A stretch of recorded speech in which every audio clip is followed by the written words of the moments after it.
بسم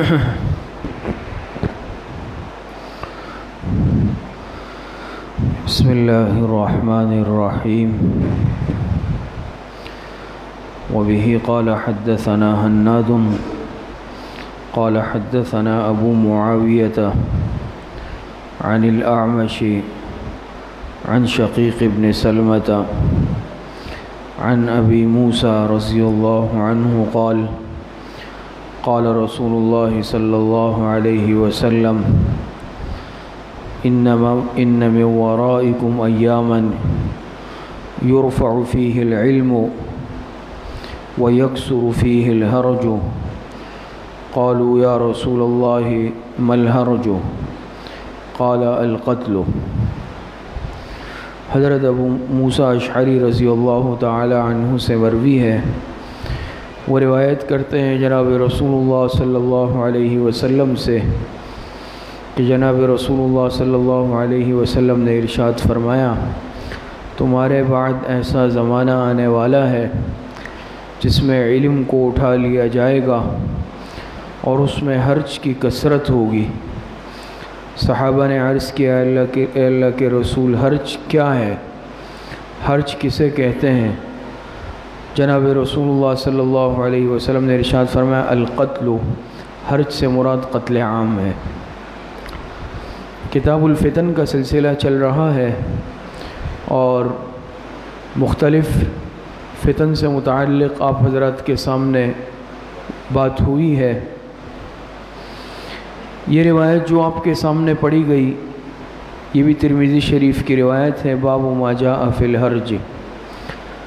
اس میں جناب رسول اللہ صلی اللہ علیہ وسلم نے ارشاد فرمایا کہ عن قریب ایسا زمانہ آنے والا ہے جس میں علم اٹھا لیا جائے گا اور حرج یعنی قتل عام ہوگا، قتل کی کثرت ہوگی۔ علم اٹھا لیا جائے گا کس طرح؟ جیسے روایتوں میں بھی آتا ہے کہ علم اٹھا لیا جائے گا علماء کے اٹھانے سے، یعنی اہل علم کو اٹھا لیا جائے گا۔ جو اہل علم حضرات ہے، جو علماء ربانیین ہے، جید علماء ہے، ان کو ایک ایک کر کے اٹھا لیا جائے گا۔ تو جو عالم دنیا سے جائے گا، اس کی جگہ سنبھالنے والا یا اس کے خلا کو پر کرنے والا اس طرح کا دوسرا عالم پیچھے نہیں ہوگا۔ تو اس سبب کی وجہ سے علم اٹھ جائے گا۔ ظاہری بات ہے اس عالم کے چلے جانے سے اس کو اللہ پاک نے جو علم دیا تھا وہ علم بھی چلا جائے گا۔ تو کثرت کے ساتھ علماء دنیا سے جائیں گے، اس کی وجہ سے دنیا سے علم بھی اٹھا لیا جائے گا۔ دوسرا آپ علیہ السلام نے فرمایا کہ حرج، قتل کی کثرت ہوگی، جس کو قتل عام کہا جاتا ہے۔ لوگوں کا خون بہایا جائے گا، لوگوں کی جانوں سے کھیلا جائے گا۔ آج اگر دیکھا جائے تو یہ دونوں ہی نشانیاں اور دونوں علامتیں موجود ہیں ہمارے سامنے۔ اہل علم کا کثرت کے ساتھ دنیا سے اٹھنا۔ آئے دن ہم خبر سنتے ہیں کہ فلاں عالم دین، فلاں بزرگ، فلاں شیخ الحدیث، فلاں مفسر قرآن، فلاں فقیہ امت اس دنیا سے چلے گئے، رخصت ہو گئے۔ اور اگر تھوڑے ہی عرصے میں ماضی قریب پہ بھی نظر دوڑائی جائے تو بڑے بڑے علماء علم کے پہاڑ اس دنیا سے جا چکے ہیں ماضی قریب میں، پاکستان میں بھی، ہندوستان میں بھی اور دیگر ممالک میں بھی۔ تو یہ اہل علم کا اس طرح اٹھ جانا، رخصت ہونا، یہ علم کی رخصتی کی طرف اشارہ ہے کہ اہل علم کو اٹھایا جائے گا تو اس کے ساتھ علم بھی خود بخود چلے جائے گا۔ پھر اس پائے کہ علماء پیچھے نہیں ہوں گے۔ دوسری بات فرمائی کہ حرج یعنی قتل عام ہوگا۔ آج اگر اس چیز کو بھی دیکھا جائے تو نہ کسی کی جان محفوظ ہے، نہ مال محفوظ ہے، نہ عزت و آبرو محفوظ ہے۔ پھر خاص طور پر انسانی جان کی آج کوئی حیثیت نہیں رہی ہے، کوئی وقت نہیں رہی، اور کس طرح کسی بھی انسان کی اتنی آسانی سے جان لے لی جاتی ہے۔ تو یہ قتل عام ہو گئے۔ دو علامتیں اس حدیث مبارکہ میں ذکر کی گئی۔ تو گزشتہ کئی دروس سے کتاب الفتن کا جو سلسلہ چل رہا ہے، اس میں مختلف فتن اور علامات قیامت آپ حضرات کے سامنے بیان ہو رہے ہیں، مزید انشاءاللہ آج بیان کریں گے۔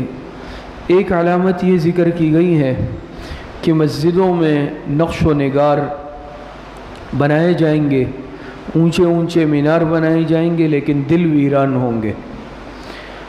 مسجدوں میں بڑا نقش و نگار خوبصورتی کی جائے گی، مزین کیا جائے گا، لیکن دل روحانیت سے، عبادت کے نور سے خالی ہوگا، دل میں وہ کیفیت نہیں ہوگی۔ اگر دیکھا جائے تو آج بھی اس طرح بعض جگہوں پر مسجد میں حد سے زیادہ تزین، نقش و نگار۔ ایک نقصان تو اس کا یہ ہے کہ یہ بھی ہو سکتا ہے کہ دل ویران اس لیے کہ نمازی کی، عبادت کرنے والے کی ساری توجہ اللہ پاک کی ذات کے بجائے اس نقش و نگار کی طرف ہوگی۔ اب اگر سامنے کی طرف اتنا حد سے زیادہ تزین کیا ہو، لائٹنگ کی ہو، نقش و نگار بنائے گئے ہوں کہ بے اختیار انسان کی توجہ اسی کی طرف جا رہی ہے، پوری نماز میں اسی کی طرف دیکھ رہا ہے، اس طرف دیکھ رہا ہے، تو وہ نماز کس طرح اس میں جو ہے یکسوئی ہوگی؟ اس نماز میں کس طرح، مقصد یہ ہے کہ یکسوئی ہو سکتی ہے؟ اس میں تو ساری توجہ بڑھ جاتی ہے، اور یہ فطری بات بھی ہے کہ اس طرح کی اگر چیز کی گئی ہو تو وہ انسان کی توجہ اپنی طرف کھینچتی ہے، تو اس سے نماز کے خشوع اور خضوع میں فرق پڑ جاتا ہے، تو نماز کی وہ روحانیت حاصل نہیں ہوگی۔ دل اسی طرح ویران ہوں گے، نمازیں پڑھیں گے اور مسجدوں کو خوب سجائیں گے، خوب سجاوٹیں ہوں گی، خوب نقش و نگار ہوں گے، لیکن دل اسی طرح ویران ہوں گے۔ دل میں جو عبادت سے روحانیت پیدا ہونی چاہیے، اللہ پاک سے جو تعلق پیدا ہونا چاہیے تھا، وہ تعلق پیدا نہیں ہو پائے گا۔ تو اس لیے بجائے یہ کہ ہم حد سے زیادہ اس نقش و نگار پر توجہ دیں، اس سے کئی گنا زیادہ ضروری ہے کہ ہم اپنی نمازوں کو بنانے پر توجہ دیں، اپنی نمازوں پر محنت کر لیں، اپنی نمازوں میں یکسوئی پیدا کر لیں، اور نماز کو کس طرح تعدیل ارکان کے ساتھ، خشوع اور خضوع کے ساتھ پڑھا جاتا ہے، اس پر محنت کر لیں۔ لیکن کیا ہوگا کہ اس چیز کی طرف توجہ، نماز جیسے تیسے کر کے پڑھ لی، بس ظاہری نقش و نگار پر، ظاہری سجاوٹ پر توجہ دی جائے گی، اس پر فخر کیا جائے گا، اتنی سجاوٹ کر لی، اتنے نقش و نگار بنا لیے۔ اور بعض جگہوں پر تو یہاں تک دیکھا گیا ہے کہ تصویریں لگا دی جاتی ہیں، تصویریں، مسجد تصویر لگانے کی جگہ ہے۔ مسجد میں تو اللہ پاک کے سامنے سجدہ کیا جاتا ہے، اللہ پاک کے سامنے گڑ گڑایا جاتا ہے، مانگا جاتا ہے۔ وَأَنَّ الْمَسَاجِدَ لِلَّهِ فَلَا تَدْعُوا مَعَ اللَّهِ أَحَدًا، مساجد اس کے لیے نہیں ہے کہ اس میں تصویریں کسی کی لگائی جائے، یا حد سے زیادہ جیسا میں نے عرض کیا کہ اتنے نقش و نگار ہو، اتنا تزین اور آرائش ہو کہ جس کی وجہ سے نمازی کی پورے نماز میں توجہ بس اسی کی طرف ہو، نماز برائے نام نماز رہ جائے، وہ نماز یکسوئی سے اور وہ نماز خشوع اور خضوع سے بالکل خالی ہو جائے گی، روحانیت سے دل بالکل خالی ہوں گے۔ اونچی مینار بنانے پر توجہ دی جائے گی، بھئی یہ مینار ہم نے اتنا اونچا، اتنے فٹ ہے، یہ اتنے فٹ ہے، یہ اتنے فٹ ہے، تو ٹھیک ہے، وہ بات الگ ہے، اس سے پچھلے درس میں اس پر بات ہو چکی ہے کہ مسجد میں انسان عمدہ اور بہترین نظام رکھے، سہولیات کا، صفائی ستھرائی کا، مسجد کو آباد رکھنے کا، اور جتنا اس میں انسان آسانی پیدا کر سکے نمازیوں کے لیے۔ لیکن صرف ایسی ایک ظاہر پر توجہ دینا جس میں فخر و مباحات مقصود ہو، یا ایسی تزیین و آرائش جو بے مقصود ہے، اس کا فائدہ کوئی نہیں، نہ وہ چیز مسجد میں ضروری ہے، بلکہ الٹا عبادت میں یکسوئی اور ختم کرنے اور خلل کا باعث بن جائے، تو یہ چیز درست نہیں ہے۔ اسی طریقے سے ایک علامت یہ ذکر کی گئی ہے کہ لوگ اولاد کی خواہش کرنے کے بجائے اولاد سے کراہیت کریں گے، ناپسند کریں گے۔ اولاد اللہ پاک کی بہت بڑی نعمت ہے، اور یہ قانون فطرت بھی ہے کہ اللہ پاک نے توالد اور تناسل کا سلسلہ چلایا ہے۔ اس کے لیے اللہ پاک نے نکاح کا راستہ رکھا کہ جب میاں اور بیوی کا آپس میں نکاح ہوتا ہے تو اس کے نتیجے میں صرف مقصود کوئی جنسی خواہش پوری کرنا تو نہیں ہے، بلکہ نکاح حضور علیہ الصلاۃ والسلام کی مبارک سنت ہے اور ایک عبادت ہے، اور اسی نیت سے انسان نکاح کرے۔ اس کے نتیجے میں اللہ پاک اولاد جیسی نعمت سے نوازتے ہیں، اور یقیناً اللہ پاک کی بہت بڑی نعمت ہے اولاد۔ لیکن ایسا زمانہ آئے گا کہ لوگ اولاد کے پیدا نہ ہونے کی خواہش کریں گے، اولاد کی کمی کو پسند کریں گے، اولاد کی پیدائش سے کراہیت کریں گے، اس کو ناپسند کریں گے۔ حالانکہ اگر آپ فطرت کو، نظام کو دیکھ لیں، حضرت آدم علیہ الصلاۃ والسلام اور حضرت حوا علیہ الصلاۃ والسلام کا جو ان سے توالد اور تناسل کا سلسلہ چلا، تو یہ ایک فطری نظام ہے۔ رحمان بابا جو مشہور پشتو کے شاعر گزرے ہیں، انہوں نے بڑی حکمت کی بات اپنے شعر میں بتائی ہے پشتو زبان میں۔ فرماتے ہیں کہ جنت زینو دو توالد و تناسل د غنم دانہ بانش و دبابال۔ فرماتے ہیں کہ جنت اس چیز کی جگہ نہیں تھی، توالد اور تناسل کے سلسلے کی، تو اس کے لیے اللہ پاک نے کیا اس گندم کے دانے کو بہانہ بنا لیا۔ حضرت آدم علیہ السلام اور حضرت حوا علیہ السلام زمین پہ اتر گئے کیونکہ اللہ پاک کو اپنی ضروریت پھیلانی تھی، نسل انسانی کی بقا مقصود تھی، یہ اس کے لیے ایک بہانہ بن گیا۔ فرماتے ہیں تو بہرحال اولاد بہت بڑی نعمت ہے، لیکن کیا ہوگا کہ لوگ فقر کے خوف سے، تنگدستی کے خوف سے، یا روپے پیسے کم ہو جانے کے خوف سے کہ بچے زیادہ ہوں گے وہ بھی میرے ساتھ کھانے میں شریک ہوں گے، یا ویسے ہی ایک فیشن کے طور پر اولاد کو ناپسند کریں گے۔ حالانکہ رزق کا وعدہ اللہ پاک نے کیا۔ قرآن کریم میں اللہ پاک فرماتے ہیں نحن نرزقہم و ایاکم، نحن نرزقہم، طلبہ سمجھتے ہیں ہم ضمیر، اللہ پاک فرماتے ہیں ہم ان کو بھی رزق دیں گے اور تمہیں بھی رزق دیتے ہیں، اس کو بھی جو دنیا میں آیا نہیں ہے ان کو بھی اللہ پاک پہلے ذکر ان کا کیا، نرزقہم ان کا ذکر پہلے کیا، وَإِيَّاكُمْ تمہارا ذکر بعد میں کیا۔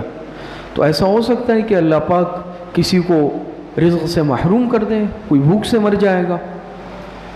جو دنیا میں چرند ہے، پرند ہے، درندے ہیں، کیڑے مکوڑے ہیں، وہ آج تک بھوک سے نہیں مرے۔ اللہ پاک نے جو رزق لکھا ہے اللہ پاک ان کو دیتا ہے۔ پھر انسان، پھر اشرف المخلوقات، پھر مسلمان، اللہ پر ایمان لانے والا، کیا اولاد کی زیادتی کے نتیجے میں وہ غریب ہو جائے گا، وہ فقیر ہو جائے گا، وہ تنگدست ہو جائے گا، وہ بھوکا مر جائے گا؟ ایسا نہیں ہو سکتا۔ لیکن یہ بھی ایک مغرب کا اور باطل کا ایک نظام ہے کہ ایسا نہ ہو مسلمان افرادی قوت حاصل کر لے، افرادی قوت کے حساب سے زیادہ ہو جائے تو ان میں اس چیز کو بھی عام کر دیا جائے کہ بھئی زیادہ بچے اچھے نہیں ہیں، تو ایک چیز کو عام کر دیا جاتا ہے، ایک نعرہ ہوتا ہے، ایک موٹو ہوتا ہے کہ پہلے کہتے رہے بھئی بچے تین ہی اچھے، پھر کہا بچے 2 ہی اچھے، پھر کہا بچہ 1 ہی اچھا، آپ کہیں گے بچے نہیں اچھے، یہی ہوگا، اسی کی طرف ترتیب جا رہی ہے۔ تو یاد رکھیں اولاد تو اللہ پاک کی نعمت ہے۔ دوسرا تفصیلی واقعہ ہے، اس میں جانے کا نہ وقت ہے نہ ضرورت، عزل سے متعلق اس کی الگ تفصیلات ہیں۔ صحابہ نے حضور علیہ السلام سے عزل کی اجازت چاہی غزوے کے موقع پر، تو آپ علیہ الصلاۃ والسلام نے فرمایا جس جان نے اس دنیا میں آنا ہے اس کو کوئی نہیں روک سکتا، یعنی اس کو پسند نہیں کیا گیا۔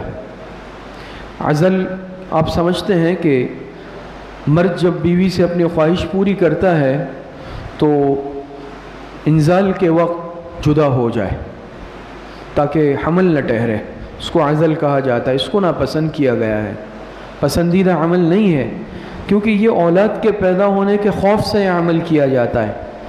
اور اب اس کی بہت ساری صورتیں ہیں، کوئی صرف یہ جو مروجہ عزل ہے صرف اس تک باقی نہیں ہے، اب اس کے لیے اور صورتیں آئی ہیں، ایسے آلات آئے ہیں وہ استعمال کیے جاتے ہیں، ایسی دوائیاں آئی ہیں، ایسی گولیاں آئی ہیں، ایسے انجیکشن آئے ہیں، ایسے آپریشن کرائے جاتے ہیں کہ بھئی اولاد نہ ہو۔ لیکن اس کے اتنے نقصانات ہیں کہ آپ تصور بھی نہیں کر سکتے کہ جس معاشرے میں اس چیز کو عام کیا گیا وہ معاشرہ آج تک اس کے نقصانات کو بھگت رہا ہے. اور آپ بھی سمجھتے ہیں، ڈاکٹر حضرات سے بھی آپ حضرات معلومات لے لیں، آپ کو زیادہ ماشاءاللہ معلومات ہوگی کہ بعض دفعہ اس کے لیے جو دوائیاں استعمال کی جاتی ہیں، گولیاں، اس کا عام طور پر شدید نقصان ہو جاتا ہے، اور اس صورت میں استعمال کرنے والی خواتین میں بے انتہا خرابیاں پیدا ہو جاتی ہیں، اور بعض دفعہ یہ بھی ہوتا ہے کہ مستقل بانجھپن پیدا ہو جاتا ہے، بچے پیدا کرنے کی صلاحیت ختم ہو جاتی ہے. پھر اگر کوئی چاہے بھی کہ میری اولاد ہو، وہ نہیں ہو سکتی. کیوں؟ ایک قانون فطرت کے خلاف عمل میں نے کیا. اللہ پاک نے ایک نظام رکھا ہے، ہم اس نظام میں جب رکاوٹ ڈالیں گے، اس نظام کو زبردستی روکیں گے، وہ خراب ہو جائے گا، وہ متاثر ہوگا. اور ایسا ہوا ہے. مغربی معاشرہ، ہمارے علماء نے، بزرگوں نے باقاعدہ لکھا ہے کہ جن ممالک میں بہت زیادہ ایسا ہوا، باہر کے ممالک میں، وہاں شرح نمو اور بچوں کی پیدائش کی شرح بالکل زیرو ہو کر رہ گئی. پھر کیا ہوا کہ اب ظاہری بات ہے، یہ بھی ایک توازن کے خلاف بات ہے کہ بھئی بچے پیدا نہ ہو. پھر ان ممالک نے باقاعدہ اس پر انعام رکھنے شروع کیے کہ بھئی جس کے ہاں بچہ پیدا ہوگا تو اس کو انعام دیا جائے گا. کیوں؟ یہ سلسلہ ختم ہو رہا تھا، وہ بالکل لاولد ہوتے جا رہے تھے، اور آگے توالد اور تناسل کا سلسلہ ختم ہوتا جا رہا تھا. ان کو احساس ہوا کہ یہ کام غلط ہے جن کی آج ہم نقالی کرتے ہیں. ان کو احساس ہو چکا ہے کہ یہ عمل، یہ قانون فطرت سے بغاوت ہے، اور اس کا نتیجہ جسمانی بیماریوں اور خرابیوں کے ساتھ ساتھ آئندہ کے لیے اولاد جو کہ انسان کا سہارا ہوتی ہے، اس سے محرومی ہے. تو قیامت سے پہلے فتن کے علامت اور نشانی یہ بھی ہے کہ اولاد کو ناپسند کیا جائے. یہ بات سمجھ لیں، شریعت یہ کہتی ہے کہ اولاد جتنی بھی ہیں، لیکن یہ نہیں ہے کہ بس یہ صرف کمال ہے کہ بچے زیادہ ہو. صرف یہ کمال نہیں، کمال یہ ہے کہ بچوں کی اچھی تعلیم و تربیت ہو، یہ کمال ہے. افراط و تفریط نہ ہو. ہم یہ نہیں کہتے کہ بس بچے زیادہ ہو، پھر چاہے کس طرح بھی ہو، نہ ان کی تربیت کی جائے، نہ ان کو تعلیم دی جائے، وہ چاہے چور بنے، چاہے ڈاکو بنے، چاہے کچھ بھی ہو. ایسا نہیں ہے، ایسا نہیں ہے. بالکل ٹھیک ہے، اللہ پاک جتنی اولاد کی نعمت سے نوازے، انسان ایمان رکھے کہ رزق اللہ پاک کے ذمے ہے، لیکن یہ میری ذمہ داری بھی ہے بحیثیت باپ کے کہ ہر بچے کا حق ہے اچھی تعلیم، اچھے تربیت. یہ ہر بچے کا حق ہے، باپ کے ذمے، ماں کے ذمے. پھر یہ بھی میں ادا کروں، یہ بھی میرے ذمے ہے. یہ نہیں ہے کہ پھر کوئی تعلیم و تربیت، ایک روپیہ میں ان کی تعلیم پر خرچ کرنے پر تیار نہیں ہوں، ایک پیسہ میں ان کی تربیت پر خرچ کرنے پہ تیار نہیں ہوں، اور میں خود صبح جا رہا ہوں، رات کو آ رہا ہوں، مجھے کچھ پتہ نہیں ہے کہ بچے کیا کر رہے ہیں، اولاد کیا کر رہی ہے، پڑھ بھی رہے نہیں پڑھ رہے. یہ بھی غلط بات ہے. تو انسان اعتدال کے ساتھ، اور دوسری طرف یہ خوف رکھنا، اس خوف سے پھر دوائیاں استعمال کرنا، آپریشن کروانا، انجیکشن لگوانا، اور اس طرح کے آلات استعمال کرنا کہ بھئی ہماری روزی روٹی، رزق کم ہو جائے گا اس بچے کے آنے سے، بالکل غلط عقیدہ ہے. اور اس سے انسان کا اعتقاد اور یقین کمزور ہو جاتا ہے اللہ پاک کی ذات پر. اللہ پاک نے نہیں فرمایا نحن نرزقکم وایاکم، اور ایک جگہ فرمایا نحن نرزقکم وایاہم. رزق دینے والی ذات تو اللہ پاک کی ہے. بچوں کے آنے سے، بچوں کے زیادہ ہونے سے کوئی رزق کم تھوڑی ہو جاتا ہے. کچھ چیزیں ایسی ہیں جو اللہ پاک پیدائش سے بھی پہلے لکھ لیتے ہیں. اس میں ایک رزق بھی ہے کہ یہ بچہ کتنا رزق کھائے گا اپنی زندگی میں، وہ تو اللہ پاک نے لکھ دیا ہے، اس کو کوئی نہیں روک سکتا، اس کے حصے کا رزق کوئی کھا ہی نہیں سکتا. تو یہ بھی ایک علامت اور نشانی ہے. حالانکہ اولاد کی طلب انسان میں ہوتی تھی، اور یہ ایک فطری بات تھی، ہر انسان چاہتا رہے کہ میری اولاد ہو. لیکن ایک زمانہ ایسا آئے گا کہ انسان چاہے گا اولاد نہ ہو، کم سے کم ہو. اور ایسا ہے یا نہیں ہے معاشرے میں؟ اس کے لیے باقاعدہ اسپتال بنے ہیں، اس کے لیے میڈیکل سینٹر بنے ہیں، اس کے لیے باقاعدہ مہم چلائی جاتی ہے، اس کے لیے باقاعدہ اشتہارات، ایڈورٹائزمنٹ ہوتی ہے، بچے کم رکھے جائیں، کم پیدا کیے جائیں. یہ کس کی تعلیمات ہے؟ رزق کا وعدہ اللہ اگر رزق کی وجہ سے ہے تو وہی مسلمان کا تو یہ عقیدہ ہے رزق مخلوق نہیں دیتی، رزق اللہ پاک دے دے۔ کافر کا یقین ہو سکتا ہے، یہ کافر کا تو عقیدہ ہو سکتا ہے کہ وہ ہمارا رزق کم کر دے گا، مسلمان کا عقیدہ نہیں ہو سکتا۔ جتنا رزق اس بچے کا اللہ پاک نے لکھا ہے وہ کھائے گا۔ اس بنیاد پر کوئی آج تک نہ غریب ہوا ہے نہ بھوک سے مرا ہے، یہ سوچ ذہن سے نکال لیں۔ لیکن ساتھ میں جیسے میں نے عرض کیا کہ انسان اس میں ایک تو بچوں کی پھر تعلیم و تربیت کا بھی خیال رکھے، دوسرا انسان صحت کا بھی، جیسے اب صحت بعض دفعہ عورت کی صحت متحمل نہیں ہے اس چیز کی، یا نقصان کا، صحت کو شدید نقصان کا خطرہ ہے، تو اس صورت میں بھی پھر انسان یعنی ماہرین سے، دیندار اور ماہر ڈاکٹر کے مشورے سے چل سکتا ہے۔ یہ نہیں ہے بالکل کہ افراط و تفریط ہو، انسان کناروں پہ کھڑا ہو جائے، بلکہ اعتدال کے ساتھ زندگی گزارے۔ بعض دفعہ ایسا بھی ہوتا ہے کہ خدا نخواستہ بھی عورت کی جان کو خطرہ ہے، اس کی صحت کو خطرہ ہے، اس صورت میں اگر وہ ڈاکٹر ماہر بھی ہے اور دیندار بھی ہے، بالکل اس سے مشورہ لیا جا سکتا ہے، کوئی حرج نہیں ہے۔ اگر عقیدہ میرا بالکل ٹھیک ہے، صحت کی بقا کے لیے، زندگی کی بقا کے لیے انسان دوسرے فیصلے کر سکتا ہے، لیکن بالکلیہ ایسی سوچ رکھنا، ملحدانہ سوچ کہ نہیں یہ بچے میرا رزق کم کر دیں گے، ان کی وجہ سے میں غریب ہو جاؤں گا، مسکین ہو جاؤں گا، بھوک سے ہلاک ہو جاؤں گا، تو یہ عقیدہ رکھنا غلط ہے۔ تو قیامت سے پہلے کیا ہوگا کہ لوگ اولاد کی پیدائش کو ناپسند کریں گے۔ تو آج جو چند علامات بیان ہوئی، اس میں ایک پہلی کیا بیان ہوئی کہ مسجدوں میں ظاہری نقش و نگار خوب کیے جائیں گے، اونچے اونچے مینار، لیکن دل روحانیت سے خالی ہوں گے، دل ویران ہوں گے اور دل عبادت کے نور سے خالی ہوں گے۔ اسی طریقے سے دوسری علامت بیان ہوئی، لوگ اولاد کی خواہش کرنے کے بجائے اولاد سے کراہیت کریں گے، اولاد کی پیدائش کو ناپسند کریں گے۔ اور بھی علامات ہیں، انشاءاللہ اگلے درس میں اللہ پاک صحیح عمل کی توفیق عطا فرمائے۔ الحمدللہ رب العالمین والعاقبۃ للمتقین۔